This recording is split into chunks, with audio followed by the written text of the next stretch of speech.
Most of us are aware of how powerful our brain really is, right? It's our CEO. It's in charge of so many body functions, regulating hormones, chemistry, our immune reactions, etc.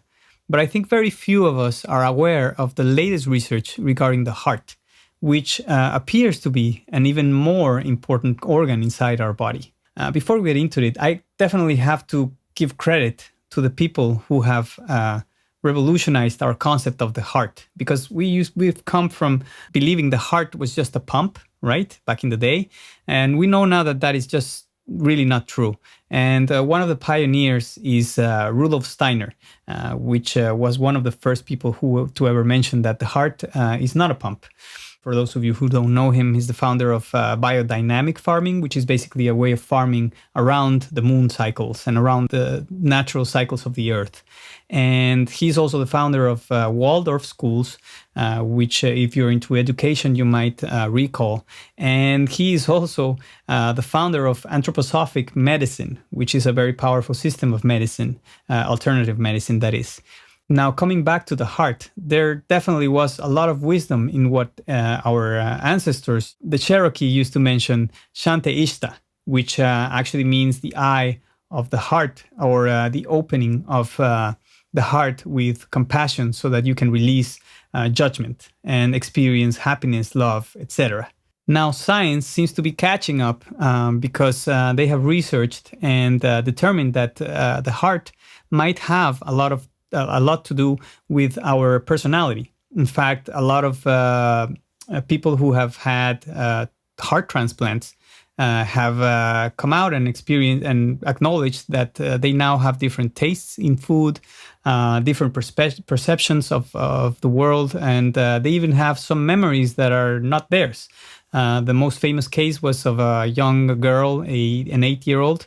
She received a heart transplant from a 12-year-old girl that died. And after she received the transplant, she was recalling very vividly in a bad dream someone chasing her in the woods, and eventually killing her. And this led to people investigating this further, and they actually found the person who had actually killed the donor, the 12-year-old girl, and he was sentenced. So this is, just to show the intelligence that is inside of the heart. Now, in 1990 or 1991, I think, they actually did this research where they discovered that we have inside of our hearts over 40,000 sensory neurons. So it's like a separate brain and that is in our heart. And this actual brain has the capacity of flowing information. But the interesting thing is that the information does not flow as much from the brain to the heart as it does from the heart to the other organs and to the brain. So it seems like the heart supersedes the brain. And this is possibly the reason why science has also tested and discovered that there is an electromagnetic field surrounding the heart. At first, they thought it was 3 feet. Now they're more at 9 feet, and it's possibly even bigger. We're just, learning more about this every day. But it definitely goes to show that the heart is a very important and neglected organ in our bodies. Now, why do I say that it's neglected? Well, most of us have experienced what is today known as a heart wall, which is basically we have suppressed our emotions in the interest of survival. So in the interest of not being criticized or not being hurt or not being, etc., we have actually put up a heart wall so that we don't experience those things. And we have a defense mechanism where we will immediately try to act out some program so that people or situations cannot get the better of our hearts. The problem with that is that when you're doing that, you are living out of sync. And when you're living out of sync, you might not be the happiest, you might not be the most fulfilled with your life.